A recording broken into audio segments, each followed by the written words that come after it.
हाँ जी दोस्तों, तो जब मैंने 12th क्लास पास करा था तब मेरे पास इतने सारे डाउट्स थे, इतनी सारी चिंताएं थी जिसका आंसर मुझे करेक्टली उस समय पे तो मिला नहीं था। बट ओवर द टाइम, अभी 4-5 years, I get to know all the answers और काफ़ी सारी चीज़ पता करके, रिसर्च करके, लोगों से बात करके और काफ़ी कनेक्शंस के द्वारा हमको काफ़ी सारा आंसर पता चल चुका है। तो अब आपको चिंता करने का ज़रूरत नहीं है। I am here to answer it to you.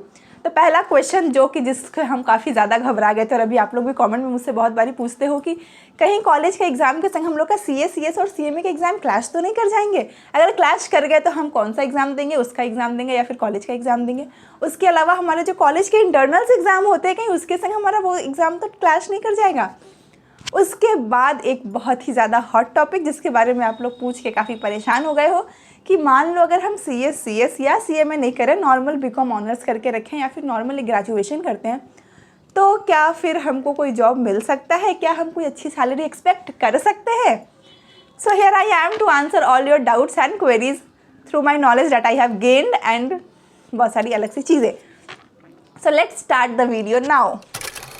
तो सबसे पहली बात कि क्या आपके CU के एग्ज़ाम और CS CMA वाले एग्ज़ाम जो हमारा कैलकाटा यूनिवर्सिटी, हमने तो वहीं से करा है तो हमको उसका ज़्यादा अच्छे से नॉलेज है, और हमारा ये एग्ज़ाम क्लैश कर जाता है। तो देखो, जो हमारा कैलकाटा यूनिवर्सिटी है ना, या फिर हमारे जहाँ से भी हम कॉलेज कर रहे हैं, दे ऑल्सो नो कि बच्चे सिर्फ ये कॉलेज नहीं कर रहे हैं, majority of the students are also doing some kind of professional courses.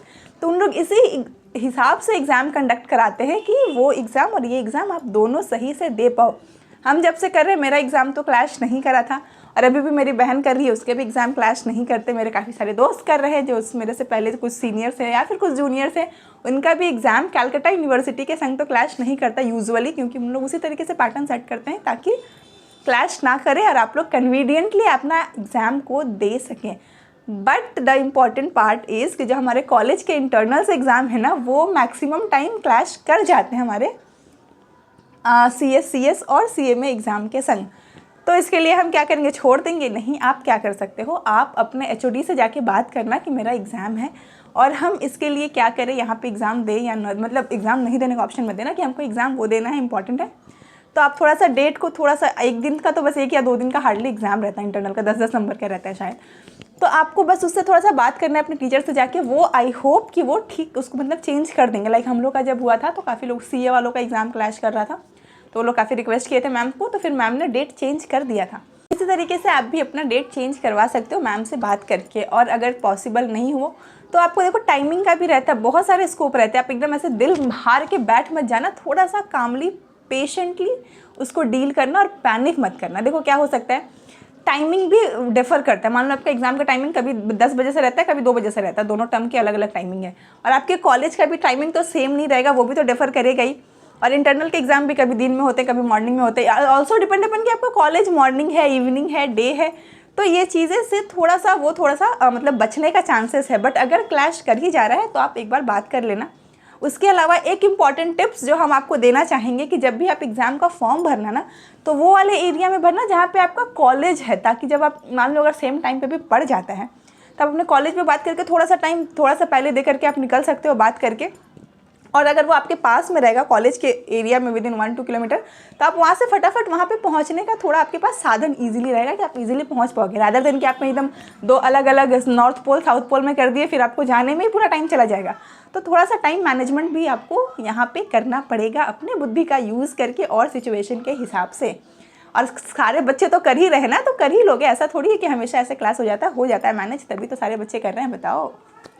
तो ये हुआ आपका पहला डाउट। और दूसरा डाउट सॉल्व कॉलेज के संग आपके CS CMA का जो कॉमन डाउट रहता है, और काफ़ी भयंकर डाउट भी रहता है क्योंकि मैंने भी इसको फील करा है काफ़ी ज़्यादा। Now back to the second question जो कि काफ़ी लोगों ने पूछा है कि क्या हम सिर्फ कॉलेज करके हमको जॉब मिल सकता है? If yes, so what salary I can expect? So let's start for this answer.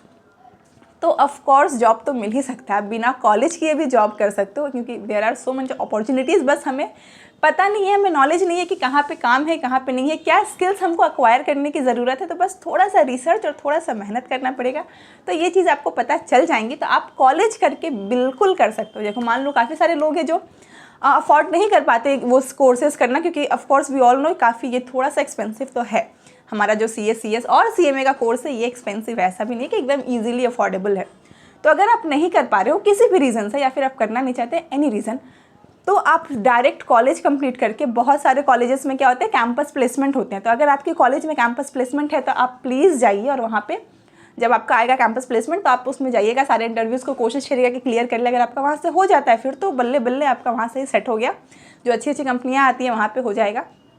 और अगर मान लीजिए आपके स्कूल में, कॉलेज में अगर कैंपस प्लेसमेंट होता नहीं है, या फिर होता है बट आपका सिलेक्शन दुर्भाग्यवश नहीं हो पाया, तो आप क्या कर सकते हो, जैसे कि मैंने देखा है, मेरी 2-3 फ्रेंड है जो क्या कि जैसे हमारा कॉलेज ख़त्म हुआ उसके संग संग वो एक CA फॉर्म ज्वाइन कर ली जा करके, वहाँ पे ज्वाइन की, तो वहाँ पे उन लोग 2 साल, एक लोग ने 1 साल किया और एक दो है जो 2-2.5 साल वहाँ पे काम किए कंटिन्यूसली एक ही जगह पे, पूरा एकदम काम सीखने के लिए। उस टाइम पे आप सैलरी एक्सपेक्ट करते हो, जब आप ऐसे normal as a paid up वहाँ पे ज्वाइन करोगे तो आपको 8 से 10 हज़ार रुपये सैलरी मिलेगा, सिर्फ एज अ पेड आर्टिकल आप कर रहे हो, आर्टिकलशिप नहीं कर रहे हो, सिर्फ जाके बोलोगे कि आपको करना है और सीखना है, तो आप वहाँ पे अप्लाई करके कर सकते हो। तो वहाँ पे आपसे 8 से 10 हज़ार की सैलरी मिल जाएगी, बट मोस्ट इंपॉर्टेंट कि आप वहाँ पे काम सीख जाओगे, क्या काम एक्चुअल में होता है, और आप वहाँ पे अच्छे से मन से अगर 1 से 2 साल काम कर लिए और काम को सीख लिए, तब आपके लिए बहुत सारे दरवाजे खुल जाते हैं, और फिर वहाँ से आप अप्लाई कर सकते हैं अपनी दूसरे कंपनियों में, या फिर कोई भी जगह जहाँ पे एज एन अकाउंटेंट, या फिर आप अगर वहाँ पे टैक्स वगैरह काम सीख लियो तो आप वो ऐसे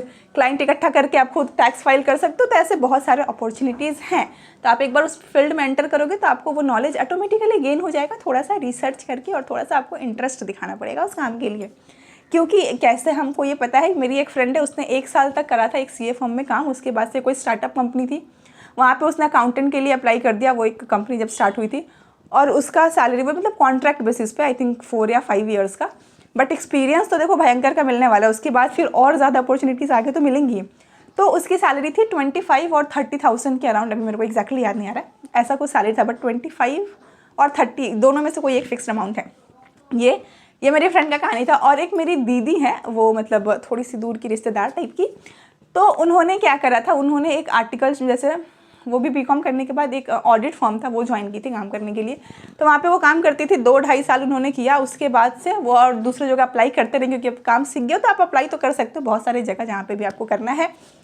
तो वहाँ पे एक कोई क्या कहते हैं उसको, कोई गोल्ड एंड डायमंड का कोई एक ज्वेलरी शॉप है, शॉप नहीं है वो, शोरूम टाइप का समथिंग, वहाँ पे उनका हो गया एज एन अकाउंटेंट, और अभी उनकी सैलरी है 60,000 रुपीज़ पर मंथ।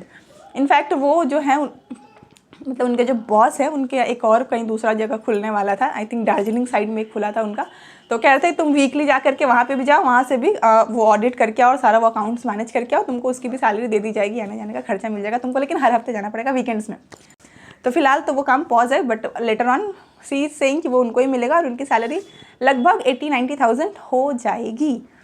तो आपको अपने स्किल्स पे ध्यान देना है और उस पर भरोसा रख के आगे बढ़ना है, मेहनत करना है, तो वो काम मिल जाएगा। तो उसी तरीके से आप अपने कोशिश कर सकते हो, देख सकते हो, अलग अलग कंपनियों में ट्राई कर सकते हो, बट थोड़ा सा आपको एक्सपीरियंस गेन करना पड़ेगा। इस तरीके से फिर आपको अच्छी सैलरी आप ऑफकोर्स एक्सपेक्ट कर सकते हो। अरे हाँ, इसके संग ना एक इंटर्नशिप होता है, अलग अलग कंपनियां बैंक वगैरह करवाते हैं हमेशा आपके कॉलेज के टाइम पे, तो आप उसका थोड़ा सा रिसर्च करके पता कर सकते हो। हमको तो अपने कॉलेज के टाइम पे पता नहीं था, बट अभी 1-2 साल पहले पता चला है।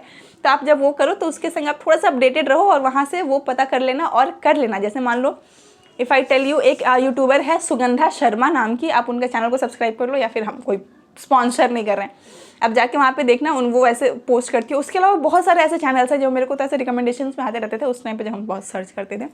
तो वहाँ पे आपको दिख जाएगा RBI करवाता है, उसके बाद से आपका स्टेट बैंक का होता है, बहुत सारे बैंक्स भी करवाते हैं, सब 3 महीने 6 महीने का आर्टिकलशिप इंटर्नशिप, और उसमें आपको पेड वो रहता है, आपको पैसे मिलेंगे 20,000 कहीं पे 10,000 कहीं 15,000 ऐसे करके रहते हैं, 3 महीना या 6 महीने का। इससे आपको देखो काम सीखने तो अच्छा मिल जाएगा, और आपके CV में ना एक ऐसे गोल्डन सा कुछ एक्सपीरियंस छपेगा, जो देख करके आपको ऑफकोर्स आगे में अच्छी अपॉर्चुनिटीज़ मिलेगी। तो आप इसको लेकर के थोड़ा सा अपडेटेड रहना, थोड़ा सा वो पता करना। So I hope I was able to answer your all doubts and queries. अगर फिर भी कोई डाउट है तो आप मुझे प्लीज़ कमेंट सेक्शन में पूछिए, हम ज़रूर आपको इसका आंसर देंगे। हो सकता है थोड़ा सा आंसर आने में लेट हो जाए, थोड़ा सा टाइम लगेगा, बट आपको जवाब मिल ज़रूर जाएगा। चलो बाय बाय, इसके संग करते हैं इस वीडियो का end. I hope you find it worth watching और थोड़ा सा इन्फॉर्मेटिव भी लगा हो। तो चलो bye bye, take care of yourself and your family.